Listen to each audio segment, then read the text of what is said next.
The cold night wind howled through the empty streets, rattling the broken shutters of a long-abandoned shop. The dim glow of a flickering street lamp cast shadows that danced like restless spirits on the cracked pavement. A man stood beneath that trembling light, his shoulders hunched against the cold, his breath curling in the air like smoke from a dying fire. His hands, calloused and trembling, clutched a crumpled letter, its edges worn, its ink smudged by time and regret. His name was Samuel Carter, and once, a long time ago, he had everything a man could ever want. A thriving business, a beautiful home, a family that adored him. But standing there, under that feeble light, he was just a man haunted by the choices that had led him here. He had been a father, a husband, a dreamer. And now he was just a man with nothing but memories and a regret that weighed heavier than the night itself. Somewhere in the distance, a car's horn blared, snapping him out of his thoughts. He glanced down at the letter again. The words blurred in his vision, but he didn't need to read them. He knew them by heart. "I waited for you, Dad. I waited until I couldn't anymore." Samuel closed his eyes, the ache in his chest spreading like a slow poison. His son, Michael, had written those words. The son he had once promised the world to. The boy who had looked up at him with bright eyes full of dreams. Samuel had sworn to give him everything, to build a future where nothing was out of reach. But dreams had a price, and Samuel had paid for them with something he could never get back, time. It had all started with a simple decision. A choice to chase success, to build an empire, to secure a future so bright that no shadow could ever touch it. He had convinced himself that every late night at the office, every missed soccer game, every birthday he forgot, it was all for Michael. Every sacrifice was a step toward a life where they would never have to struggle.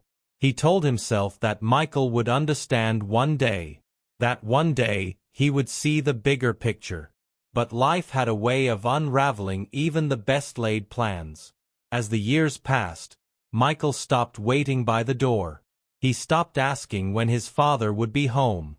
And eventually, he stopped believing in the promises Samuel made. The laughter in their house faded, replaced by silence that stretched longer with each passing day. And then, one day, Michael was gone. Not just from the house, but from Samuel's life. Samuel had watched his son slip away like sand through his fingers, too blinded by ambition to grasp what truly mattered. And by the time he realized his mistake, it was too late. The letter in his hands was proof of that. The wind picked up, tugging at the paper, but Samuel held on tightly. He wasn't sure why he had come back to this place, the street where he had once walked hand in hand with Michael, where they had laughed, where they had dreamed together. Maybe he was searching for something. Maybe he was hoping to hear his son's laughter echo one last time. Or maybe he was just a man trying to outrun the ghost of his own choices. As he stood there, lost in thought, a voice broke through the silence. "Mr. Carter?"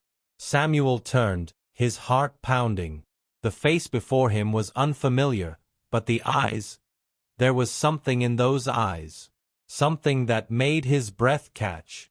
The stranger hesitated, then held out a small envelope. "He wanted you to have this." Samuel stared at the envelope, his fingers hovering just above it. His pulse thundered in his ears. What was inside? Another letter? A final goodbye? His hands trembled as he reached for it, but before he could open it, the wind howled again, tearing the envelope from his grasp. It fluttered into the darkness, vanishing before his eyes. And in that moment, Samuel knew. Some things, once lost, could never be found again. The envelope was gone, lost to the night, carried away by the same winds that had already taken so much from Samuel. He lurched forward on instinct, his hands grasping at empty air, but the darkness swallowed the letter before he could even take a step. For a moment, he just stood there, frozen, staring into the void as if willing it to return something it had no intention of giving back. The stranger shifted uncomfortably, clearing his throat. I'm sorry. I didn't think." His voice trailed off, uncertain. Samuel exhaled slowly, his breath shaky. His fingers clenched and unclenched at his sides as he turned to the young man standing before him. He was in his 20s, maybe younger. The way he spoke, the way he hesitated, there was something familiar in it. Like someone who had once looked up to him. Like someone who still carried the weight of words left unsaid. "Who are you?" Samuel asked, his voice hoarse. The young man hesitated before answering. "Ethan." Samuel searched his face, but the name didn't spark recognition. "How did you know my son?" Ethan looked away for a moment, as if debating whether to answer. "We were close," he finally said. "More than you probably knew." Samuel felt the weight of those words settle in his chest. There had been so much he hadn't known. He had always thought he had time to ask, to understand, to fix things. But time had a cruel way of slipping through his fingers. Ethan reached into his pocket and pulled out something small, hesitating before pressing it into Samuel's palm. It was a key. Old, worn at the edges. "He left this for you too," Ethan said softly. Samuel stared at the key, his brow furrowed. "What is this for?" Ethan shook his head. "I don't know. But he told me once that if you ever came looking, I was supposed to give it to you." A slow, uneasy feeling crept into Samuel's chest. Looking for what? He had spent so many years avoiding the past, drowning himself in work, telling himself that the memories weren't worth revisiting. But standing here, with the weight of the key pressing into his palm, he couldn't ignore the gnawing feeling that there was something he had missed. He clenched the key tightly. Where did he go? Ethan looked away. He didn't tell me. Not exactly. Samuel narrowed his eyes. But you know something. Ethan shifted on his feet, rubbing his hands together as if trying to fight off a cold that wasn't there. I know he was searching for something. Something he felt was stolen from him.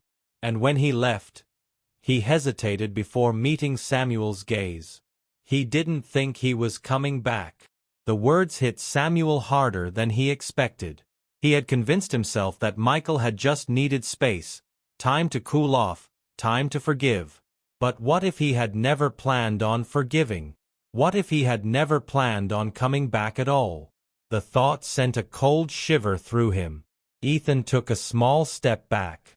I should go. Samuel caught his arm before he could leave. Wait. Ethan stiffened but didn't pull away. Tell me, Samuel said, his voice low. What was he looking for? Ethan hesitated again, but this time, when he spoke, there was something fragile in his voice. The truth. Samuel felt his stomach tighten. The truth? The truth about what? Ethan shook his head, glancing down the street as if making sure they weren't being watched. I shouldn't say more. Not here. Then where? Samuel demanded. Ethan pulled his arm free and took another step back. If you really want answers, start with the key. And with that, he turned and walked away, disappearing into the darkness before Samuel could stop him. Samuel stood there for a long time, the key burning against his skin. What had his son been searching for? And why did it feel like the answers were something Samuel wasn't ready to face? The streets were empty now, save for the distant hum of traffic somewhere beyond the shadows. Samuel's fingers wrapped tighter around the key, as though holding onto it would anchor him to something solid, something real. The night felt colder now, the silence pressing in from all sides. He should have gone home. He should have gone back to the house he and Michael had once lived in, to the life that had long since faded away. But something kept him rooted in place, an invisible pull that made his chest tighten with a growing sense of dread. The key was small, unremarkable at first glance, but it felt heavier than it should. It wasn't just the weight of the metal, it was the weight of everything Michael had left unsaid, everything Samuel had failed to understand. He'd spent so many years pushing his son away, thinking that his success would make up for the years he'd missed. But now, with that key in his hand, Samuel realized how wrong he'd been. There was something deeper, something more important than success, and Michael had been trying to show him that all along. But why hadn't he just told him? Why had he left it to this stranger, to a boy who spoke in riddles and left more questions than answers? And why hadn't Michael come home, even after all these years? Samuel's thoughts were interrupted by a soft rustling nearby. He tensed, instinctively reaching for the key like it might somehow protect him from the dark. But it was just a cat, darting out from an alleyway, its eyes glowing eerily in the dim light. Samuel exhaled in relief, his heart still racing. He couldn't shake the feeling that he was being watched, though. That something was waiting for him in the shadows, something he wasn't yet ready to face. He glanced at the empty street again and made a decision. He needed to find the answers. Whatever Michael had been searching for, whatever he had left behind, it was all tied to the key. And the only way to uncover the truth was to follow where it led. He didn't have a plan. He wasn't even sure where to start. But with the key in his hand, he felt a sense of purpose, as if it were guiding him towards something he hadn't yet fully grasped. He started walking, the quiet sound of his footsteps the only noise that filled the space around him. It wasn't long before he found himself in front of an old, run-down building, one that looked out of place in the middle of a city that had long since outgrown it. The windows were boarded up, the door hanging on rusty hinges, barely held together by time and neglect. Samuel's heart skipped a beat. He didn't know why, but something told him this was where Michael's journey had led him. This was the place where the truth waited. The key in his hand seemed to pulse, a faint vibration that sent a shiver down his spine. Samuel hesitated before approaching the door. His fingers brushed against the old wood, and the moment he touched it, the door creaked open, as though welcoming him in. He pushed it slowly, the sound of it echoing like a warning in the still night air. Inside, the air was stale, heavy with dust and the scent of forgotten memories. The floors creaked under his weight, and the walls, though worn and decayed, seemed to hum with a strange energy. Samuel squinted into the darkness, trying to make sense of his surroundings. It was clear that no one had been here in years. Yet there was something about the place that made it feel alive, as though it had witnessed countless stories unfold. Stories of dreams built and dreams lost. A sudden noise, a soft scuffling from the far corner, made Samuel's pulse quicken. He stopped in his tracks, holding his breath. His eyes darted around the room, but all he could see were shadows, thick and oppressive. He wasn't alone. And then, from the depths of the room, a figure emerged. It was a woman. Her face was obscured by the dim light, her features barely visible in the low glow. But the way she moved, graceful yet deliberate, stirred something deep inside Samuel.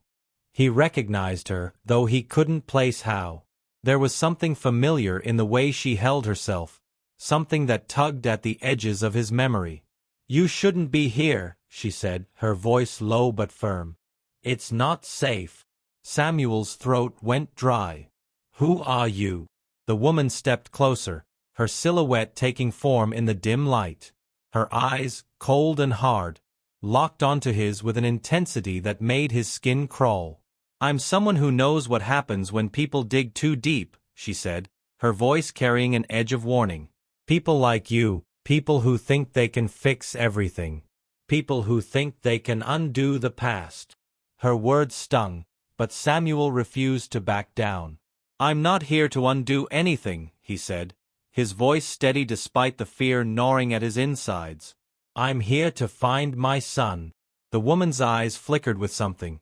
Sympathy, perhaps, or maybe regret, but it was gone as quickly as it came. "Your son," she muttered as if tasting the words. "You have no idea what you're getting into." "Tell me what you know," Samuel demanded, the key burning a hole in his pocket. What happened to him? What was he looking for? For a moment, the woman didn't speak. Then, she sighed deeply, as if resigning herself to something she had been trying to avoid. "You really don't understand, do you? Michael wasn't looking for just any truth. He was looking for the truth. The truth about his family, about what really happened, about what you did." The words hit Samuel like a punch to the gut. "What do you mean, what I did?" The woman stepped forward, her voice dropping to a whisper. "You took something from him, something you'll never be able to give back. And now, because of you, he's gone. He was searching for redemption, for answers you could never provide. And you're here now, chasing shadows. But the truth? It's more dangerous than you think." Samuel's mind raced, 1,000 questions swirling in the chaos of his thoughts. What had he done? What had Michael been searching for? And how had it all gone so horribly wrong? But the woman's cryptic words only deepened the mystery, each one pulling him further down a path he wasn't sure he was ready to walk. But it was too late now. He had come too far to turn back. And as the tension in the room thickened, as the weight of his past pressed down on him, Samuel knew one thing for certain. The answers he sought were just beyond his reach, but they were waiting for him, and they would come at a cost. Samuel's breath came shallow as the woman's words echoed in his mind. "What you did." The accusation clung to him like a shadow, wrapping around his chest and tightening with every second that passed. He didn't know what she meant. He had made mistakes, he knew that. He had spent years chasing success, convincing himself it was for Michael's future, even as his son had slipped further and further away. But this was different. There was something deeper, something hidden just beyond his grasp. The woman took a step back, her face unreadable. "You don't even remember, do you?" Samuel clenched his fists. "Remember what?" She exhaled sharply, as if debating whether to tell him. Michael was looking for the truth about his mother. Samuel stiffened.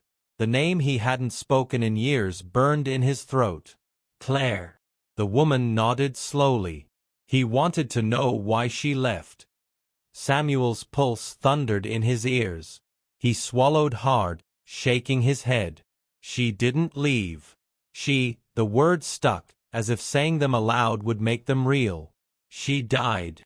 The woman studied him for a long moment, then whispered, "Are you sure?" A chill crawled down Samuel's spine. The room around him suddenly felt smaller, the walls pressing in. "I buried her," he said, his voice barely above a whisper. He stopped because for the first time, doubt crept into the memory. It had been so long ago. Michael had been a child, too young to understand. And Samuel had done what he thought was best. He had kept the details hidden, buried the pain beneath work and ambition, pretending that if he never spoke of it, it would somehow cease to exist. But now, standing in this darkened room, with a stranger peeling away the layers of his past, he felt something crack inside him. The woman took another step forward, lowering her voice. Michael found something, a record, a file that didn't add up. He spent years searching for answers, trying to piece together what really happened to her. Samuel's throat tightened. "What are you saying?" She hesitated, then finally said, "Michael didn't believe she was dead." A wave of nausea rolled through him. His mind rebelled against the thought. Impossible. He had seen her body. He had grieved. He had. The key in his pocket suddenly felt like it was burning. He reached for it, fingers trembling as he pulled it out. His heart pounded as he stared at it, trying to make sense of what it was supposed to unlock. If Michael had been looking for Claire, then this key. His mind raced through the possibilities, each one more impossible than the last. The woman watched him carefully. "You don't have to believe me." But Michael believed it. And he was close to finding something he wasn't supposed to. Samuel's fingers tightened around the key. "Where is he?" The woman hesitated. Then she reached into her coat pocket and pulled out a folded piece of paper. "This is the last place he went before he disappeared." Samuel took it, his hands unsteady. He unfolded it slowly, his breath catching as he read the address scrawled across it. It was a place he hadn't thought about in years. A place he had sworn never to return to. The house. The one he had once shared with Claire. The one he had abandoned after her death, leaving behind memories too painful to bear. A cold, dreadful realization settled over him. Michael had gone there, and now Samuel had no choice but to follow. The woman stepped back into the shadows, her voice barely audible as she said, "Be careful. Some doors, once opened, can never be closed." Samuel barely heard her. His heart was pounding too loudly, his thoughts spinning as he turned toward the door. He had spent years running from the past. But now, it was waiting for him. And there was no escape. Samuel gripped the paper tightly, his knuckles whitening as his pulse pounded in his ears. The old house. The place he had locked away in the deepest parts of his memory. And yet, it had been waiting for him all along, untouched by time, harboring the ghosts of a past he had tried so desperately to forget. His feet felt heavy as he stepped out of the decaying building, the woman's warning still echoing in his mind. The night air was thick, pressing against his skin as he walked toward his car. Every sound felt amplified, the distant hum of traffic, the rustling of leaves, his own breath quick and shallow. He started the engine, gripping the wheel tightly as the headlights cut through the darkness. He wasn't sure what he expected to find at the house, but the thought of Michael standing in those empty hallways, searching for someone, made his stomach churn. The drive felt longer than it should have. Every streetlight that flickered past brought another memory he wasn't ready to face. The night Claire left, no, the night she died, played on repeat in his head, but now with a new, gnawing doubt creeping in. Could it be true? Could Michael have found something that changed everything? He reached the house before he was ready. It stood at the end of the long, overgrown driveway, its silhouette barely visible in the moonlight. The windows were dark, empty. The wooden porch sagged, as if weighed down by years of neglect. It looked abandoned. It should have been abandoned. But the front door was slightly open. Samuel's pulse spiked. He killed the engine and sat still for a moment, listening. The night was eerily quiet, except for the faint creak of the door as it moved ever so slightly in the breeze. Someone had been here. Maybe someone was still here. He stepped out of the car, his shoes crunching against the gravel as he approached the house. His fingers brushed against the key in his pocket. It felt hot now, like it was urging him forward. He reached for the doorknob, hesitating only for a second before pushing it open. The house smelled of dust and old wood, but beneath it lingered something else, a scent he couldn't quite place. The air was heavy, thick with the weight of forgotten time. Moonlight filtered in through the broken blinds, casting long shadows that stretched across the floor. Samuel's breath hitched. There were footprints in the dust. Fresh ones. He followed them cautiously, his every step sending a whisper of sound through the empty house. They led down the hall, past the staircase, toward the room at the end of the corridor.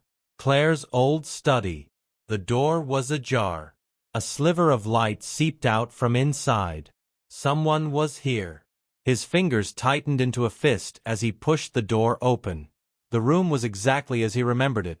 Shelves lined with books, the old desk still cluttered with papers, as if Claire had just stepped out for a moment. But there, in the center of the room, was something that didn't belong. A chair. And on it, a cassette player. Samuel's breath came fast now, his chest tightening as he took a slow step forward. The cassette inside was already loaded, waiting. He reached out, his fingers hovering over the play button. His mind screamed at him to stop, but his body betrayed him, pressing down with a soft click. A moment of static. Then, Samuel. His blood turned to ice. It was Claire's voice. The room felt like it was spinning. He gripped the edge of the desk, his heart slamming against his ribs as the tape crackled on. "If you're hearing this," the voice continued, steady, calm, real, "then I suppose the truth has finally found its way back to you." Samuel's breath came ragged. His hands shook. It was impossible. She was gone. She had been gone for 20 years. The recording crackled again. "I wanted to tell you the truth back then, but I knew you wouldn't believe me. I knew you wouldn't let me go. Samuel swallowed hard, a cold sweat breaking out along his back. No, he whispered.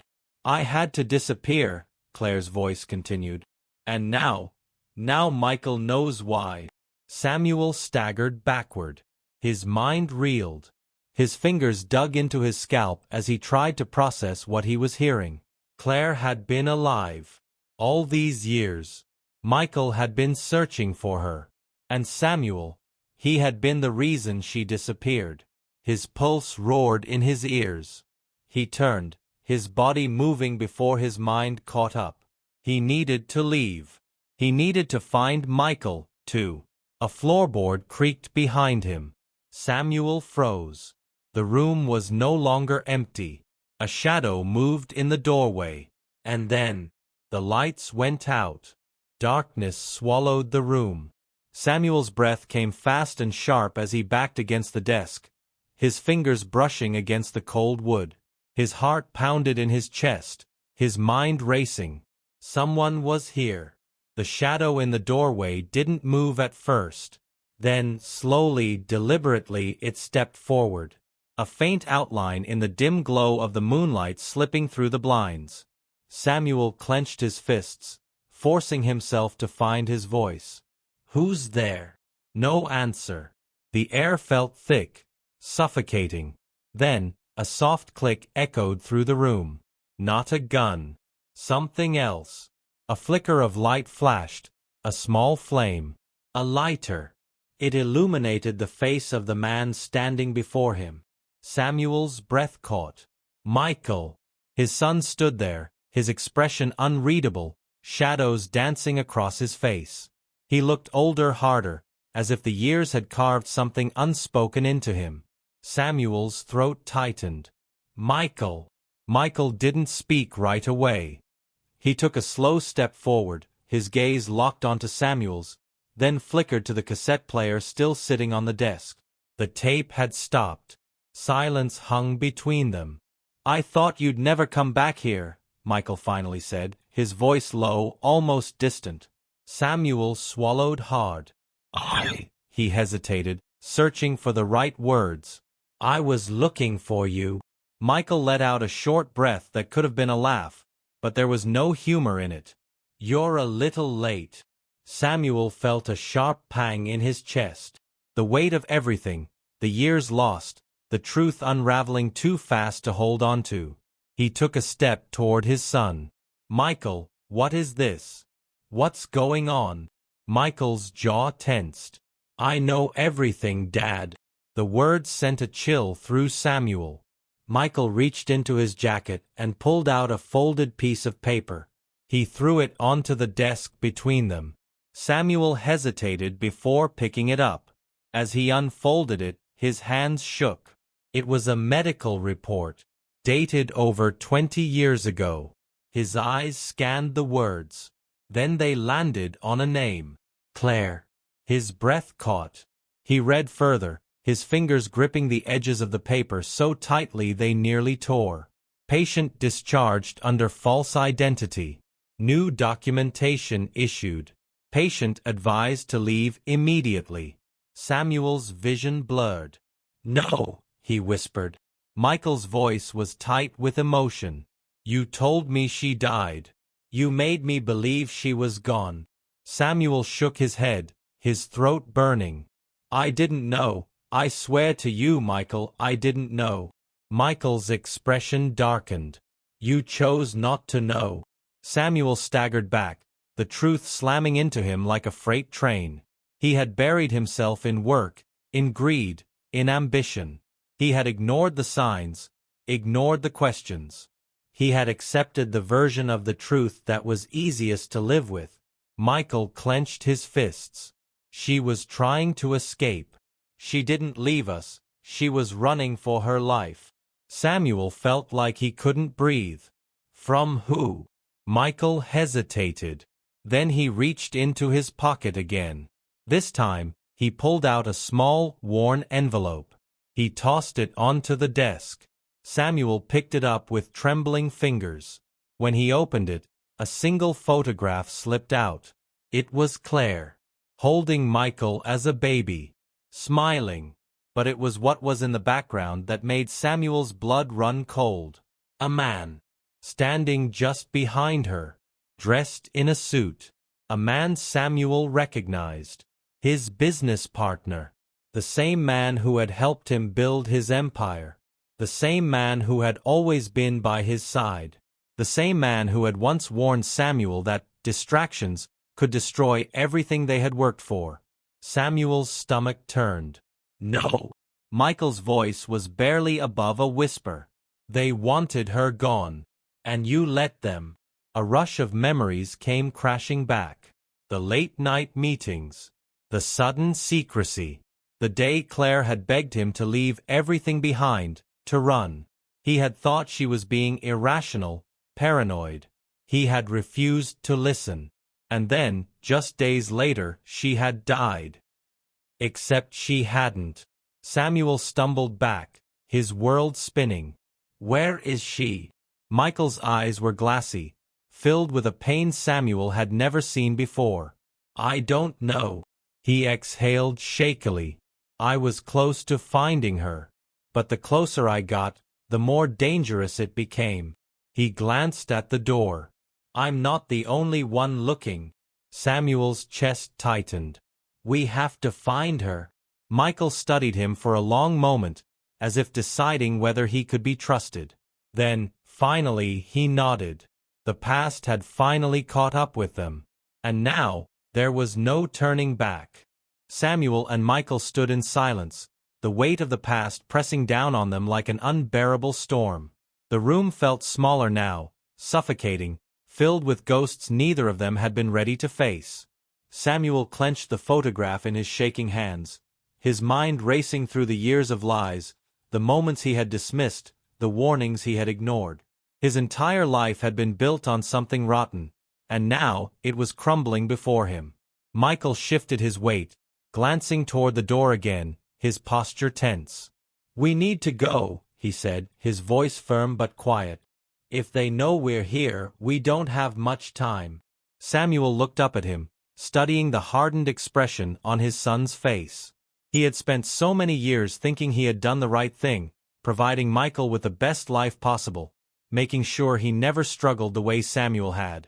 But now, standing here, he realized he had failed in the worst way. Michael had grown up without knowing the truth, without knowing his mother was alive, without knowing the danger that had been lurking in the shadows of their lives.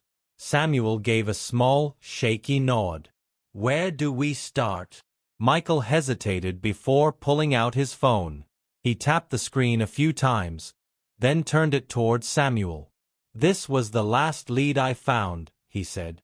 A name. Claire's name. But it was registered under a different identity. Samuel's eyes scanned the screen. A hospital record. Dated only 3 months ago. His breath caught in his throat. She was here. Michael nodded. She didn't stay long. But she was looking for someone. Someone who could help her disappear again. His jaw tightened. She's still running. A wave of guilt crashed over Samuel. He had forced her to run. By not listening, by dismissing her fears, by trusting the wrong people. And now, after all these years, she was still looking over her shoulder, never able to stop, never able to come home. We find her, he said, his voice stronger this time. We bring her back. Michael looked at him for a long moment, then gave a single nod. The years of resentment, of anger, of distance between them didn't disappear in that moment, but something shifted. For the first time in years, they were standing on the same side. The drive out of the city was quiet, tense. The hospital from the records was hours away, tucked into a small town neither of them had ever heard of. As the miles stretched on, Samuel thought about all the moments that had led them here. Michael had spent years searching. Alone. He had followed every whisper, every trace of Claire, knowing the truth when Samuel had been too blind to see it. The thought made Samuel's throat tighten. I should have been there for you, he said suddenly, his voice thick with regret. I should have listened. Michael didn't look at him right away. Instead, he kept his eyes on the road, his fingers tightening around the steering wheel. "Yeah," he said after a long pause. "You should have." Silence settled between them again. But it wasn't the kind of silence that came from anger. It was the kind that held something unspoken, something that wasn't fully healed but was no longer ignored. The hospital was small, quiet, the kind of place people went when they didn't want to be found. Samuel and Michael stepped inside, tension coiling in Samuel's stomach as they approached the front desk. Michael pulled out his phone, showing the receptionist the name from the records. "She was here a few months ago.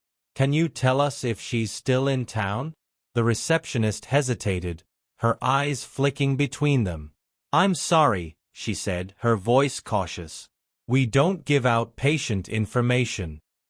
Samuel exhaled sharply, running a hand over his face. They had come so far. They couldn't hit a dead end now. "Please," he said, stepping forward. "She's my wife. I thought she was dead for 20 years. We just need to know if she's safe." Something in his voice must have struck a chord because the receptionist's expression softened. She glanced around, lowering her voice. "She left in a hurry," she admitted. "But she asked about a place outside of town. A boarding house near the old train station." Hope flared in Samuel's chest. "Do you have an address?" The woman hesitated again, then scribbled something on a piece of paper, sliding it across the counter. "Be careful," she warned. She seemed scared. Michael took the paper, nodding. "We will." The boarding house was tucked between tall trees, its wooden structure old but sturdy. The porch light flickered dimly as they approached the door. Samuel's heart pounded. He had spent years believing this moment was impossible. Now he was seconds away from seeing her again. Michael knocked once, twice. No answer. Samuel swallowed hard and stepped forward. "Claire." His voice cracked on her name.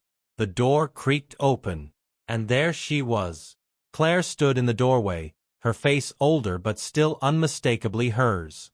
Her eyes widened in shock, her breath catching as she took a step back. Her hands trembled at her sides. Samuel's chest ached. "Claire," he whispered, his voice thick with emotion. "It's me." Her eyes flickered between him and Michael, her lips parting, but no words came out. Michael was the first to move. He stepped forward, his voice softer than Samuel had ever heard it. "Mom?" A sob escaped Claire's lips.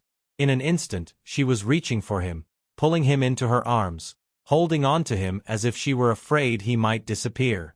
Samuel felt something crack inside him.